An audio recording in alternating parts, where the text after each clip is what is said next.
రేపు విశాఖపట్నం వేదికగా Radisson Blu హోటల్లో దాదాపు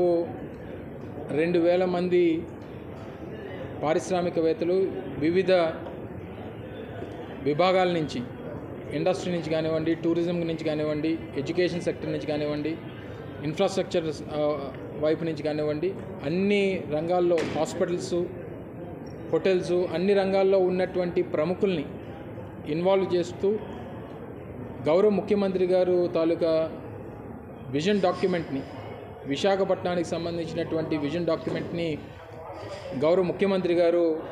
వారందరి సమక్షంలో విశాఖ వాసులకి, ఉత్తరాంధ్ర ప్రజలకి, రాష్ట్ర ప్రజలకి వారు తెలియజేసేటువంటి కార్యక్రమాన్ని ఈ సందర్భంగా చెప్పబోతా ఉన్నాం. ముఖ్యంగా దీనికి సంబంధించి విశాఖపట్నం మొదటి నుంచి మేము ప్రభుత్వంలో ఏర్పాటు అయిన దగ్గర నుంచి విశాఖపట్నాన్ని ఒక గ్లోబల్ సిటీగా దీన్ని తీసుకొని వెళ్ళాలి,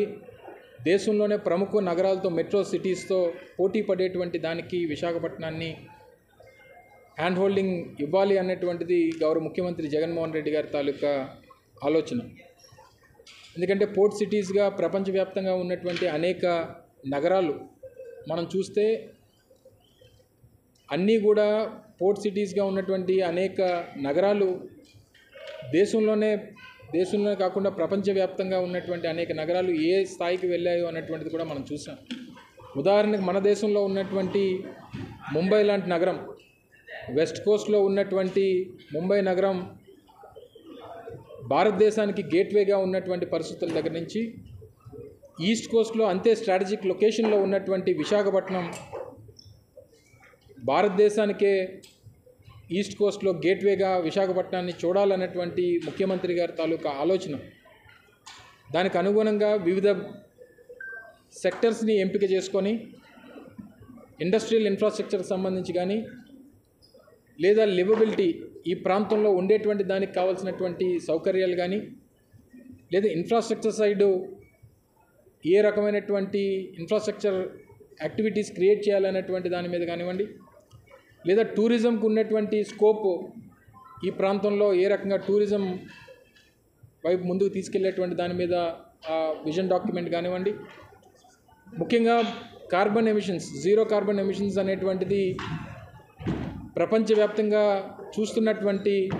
తరుణంలో ఆ సస్టైనబుల్ లివింగ్కి సంబంధించినటువంటి దాంట్లో కూడా విశాఖపట్నం నగరాన్ని, ముఖ్యంగా పరిసర ప్రాంతాలని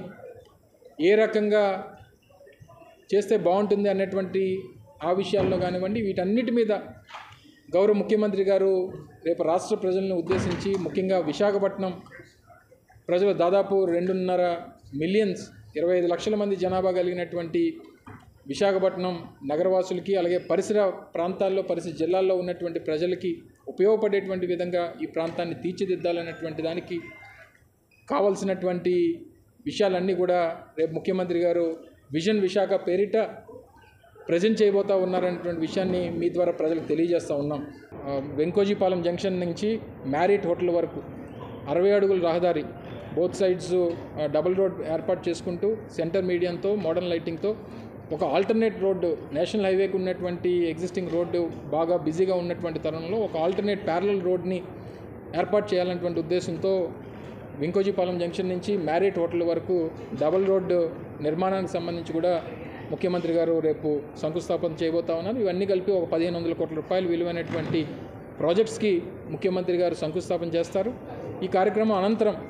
స్కిల్ డెవలప్మెంట్కి సంబంధించి కూడా వైజాగ్ కన్వెన్షన్ సెంటర్లో ఒక కొత్త ఆలోచనతో,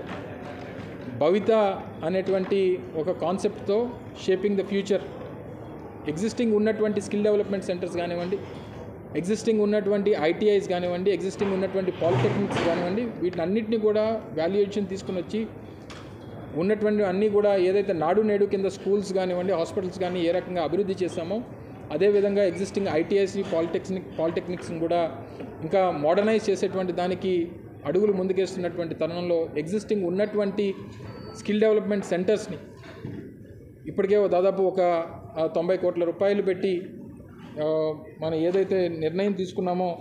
98 కోట్ల రూపాయలు పెట్టి కార్యక్రమాలు చేశాము. దాన్ని కూడా వర్చువల్గా ముఖ్యమంత్రి గారు ప్రారంభోత్సవం చేస్తారు. దాంతోపాటు స్కిల్ సెంటర్స్ని కూడా ఒక 7 స్కిల్ సెంటర్స్ని 7 కోట్ల రూపాయలు పెట్టి వాటికి కూడా ముఖ్యమంత్రి గారు వర్చువల్గా ప్రారంభించేటువంటి కార్యక్రమం చేయబోతూ ఉన్నారు. భవిత ద్వారా ఒక కొత్త కాన్సెప్ట్ ద్వారా ఇప్పుడు ఎగ్జిస్టింగ్ ఎవరైతే స్టూడెంట్స్ చదువుకుని బయటకు వస్తున్నటువంటి పిల్లలు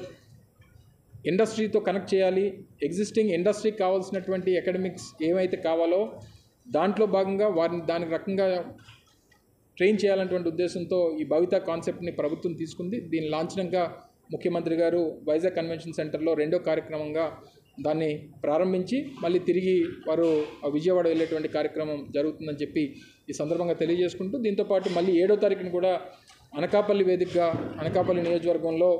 వైఎస్ఆర్ చేయూత 4వ విడత కార్యక్రమానికి కూడా ముఖ్యమంత్రి గారు మళ్ళీ అనకాపల్లి 7వ తారీఖున కూడా రాబోతూ ఉన్నారు. లాంఛనంగా 4వ విడత వైఎస్ఆర్ చేయూత కార్యక్రమాన్ని అనకాపల్లిలో ముఖ్యమంత్రి గారు లాంచ్ చేస్తారనేటువంటి విషయాన్ని కూడా ఈ సందర్భంగా మీకు తెలియజేస్తా ఉన్నాం.